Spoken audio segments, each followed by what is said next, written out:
Hello everyone, welcome to Sanjeet physics school. तो आज हम लोग बात करने वाले हैं कॉन्स्टिट्यूएंट्स ऑफ न्यूक्लियस। तो कॉन्स्टिट्यूएंट्स का क्या मतलब है? तो जो न्यूक्लियस होता है उसका जो डिफरेंट पार्ट्स होता है उसको हम लोग बोलते हैं कॉन्स्टिट्यूएंट्स। कोई भी चीज़ होता है वो जितने पार्ट से मिलकर बना होता है उन पार्ट्स को हम लोग बोलते हैं कॉन्स्टिट्यूएंट्स। तो ये जो कॉन्स्टिट्यूएंट ऑफ न्यूक्लियस है ये एग्जाम पॉइंट ऑफ व्यू से उतना इम्पोर्टेंट नहीं है, बट सिंस ये न्यूक्लियर फिजिक्स का स्टार्टिंग है तो न्यूक्लियर फिजिक्स को समझने के लिए इसके बीच में जो इंटरेक्शंस हो रहे हैं, रिएक्शंस हो रहे हैं, इन सब को समझने के लिए हमको न्यूक्लियस को समझना पड़ेगा। तो न्यूक्लियस को समझने के लिए हम लोग ये कंस्टिट्यूएंट्स ऑफ न्यूक्लियस को पढ़ते हैं। तो इसका डेफिनेशन देखते हैं। The constituents of an atomic nucleus are protons, जो कि पॉजिटिवली चार्ज होता है, एंड न्यूट्रॉन्स, जिसका कोई चार्ज नहीं होता, collectively called nucleons. Protons and neutrons को हम लोग एक साथ न्यूक्लियंस बोलते हैं। which hold all the atoms mass। हम लोगों को पता है जो न्यूक्लियस होता है वो प्रोटॉन एंड न्यूट्रॉन से मिलकर बना होता है। जो कि प्रोटॉन जो है वो पॉजिटिवली चार्ज होता है एंड जो न्यूट्रॉन है उसका कोई चार्ज नहीं होता। तो अल्टीमेटली जो न्यूक्लियस है वो प्रोटॉन एंड न्यूट्रॉन से मिलकर बना हुआ होता है एंड इसका जो मास होता है वो proton mass plus neutron mass, वो होता है न्यूक्लियस का मास। तो आइए एक एक को हम लोग समझते हैं। फर्स्ट इज एटॉमिक नंबर और proton number. The number of proton in A nucleus. तो एटॉमिक नंबर जो है वो प्रोटॉन के नंबर को ही हम लोग एटॉमिक नंबर बोलते हैं।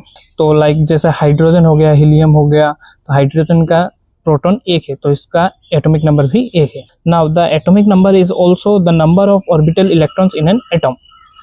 तो जितना एक एटम्स का जितना प्रोटॉन नंबर होता है उतना ही उसका इलेक्ट्रॉन नंबर होता है।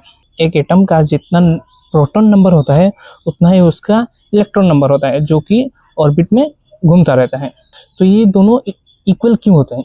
Proton number equal two electron number क्यों होता है? क्योंकि प्रोटॉन पॉजिटिवली चार्ज होता है एंड इलेक्ट्रॉन नेगेटिवली चार्ज होता है।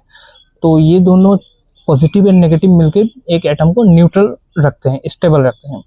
अगर सपोज कि इलेक्ट्रॉन का चार्ज एक इलेक्ट्रॉन कम गया और तो प्रोटॉन का चार्ज ज़्यादा हो जाएगा, नंबर ऑफ प्रोटॉन्स ज़्यादा हो जाएगा, इलेक्ट्रॉन्स कम हो जाएंगे, तो ओवरऑल जो एटम है वो पॉजिटिवली चार्ज हो जाएगा, जो कि ऐसा होता भी है और रिएक्शन करते हैं। इसी की वजह से प्रोटॉन्स एंड अलग अलग एटम्स जो है वो रिएक्शन करते हैं।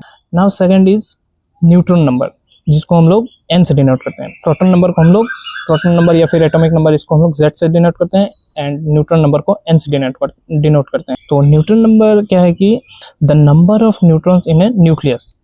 तो न्यूट्रॉन नंबर मीन्स जो नंबर ऑफ न्यूट्रॉन्स है इन न्यूक्लियस उसको हम लोग न्यूट्रॉन नंबर बोलते हैं। The neutron number is given by n equal to a minus Z. तो न्यूट्रॉन नंबर जो कि है n एंड a जो है वो मास नंबर है, वो हम लोग इसके बाद देखेंगे। तो मास नंबर से प्रोटॉन नंबर माइनस कर देने से हम लोगों को मिल जाता है neutron number. Now third one is nucleon number और मास नंबर, जो कि यहाँ पर a है।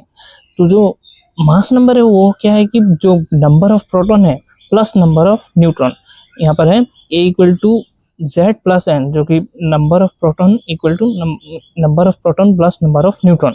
तो जो एक एटम होता है उसमें जितना प्रोटॉन होता है एंड जितना न्यूट्रॉन होता है उन दोनों को मिलाकर जितना मास होता है उसको हम लोग बोलते हैं एटॉमिक मास, जिसको हम लोग ए से डिनोट करते हैं। तो एटॉमिक मास है the total number of neutrons and protons in the nucleus. तो एक न्यूक्लियस में जितना प्रोटॉन एंड न्यूट्रॉन होता है उसको मिलाकर हम लोग बोलते हैं मास नंबर ए। तो यहाँ पर एक इम्पॉर्टेंट चीज़ है सिंबल ऑफ एन एलिमेंट।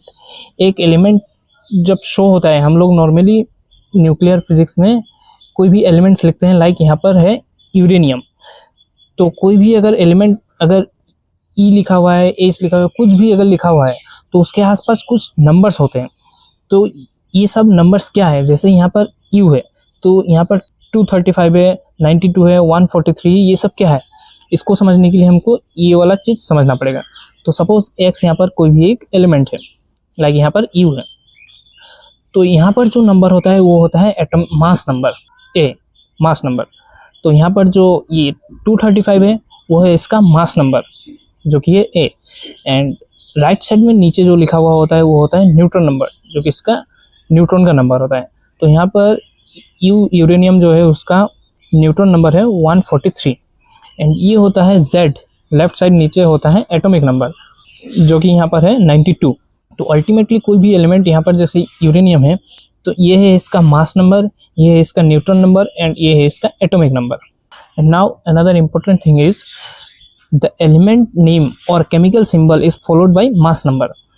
तो कोई भी जो एलिमेंट होता है हम लोग उसको लिखने में उसके मास नंबर से ही लिखते हैं। लाइक यहाँ पर एग्जांपल है यूरेनियम 235, तो हम लोग यूरेनियम 143, यूरेनियम 92 ऐसा करके नहीं लिखते हैं, हम लोग लिखते हैं यूरेनियम 235, इसका मास नंबर लिखते हैं हम लोग, जो कि यहाँ पर 235 है।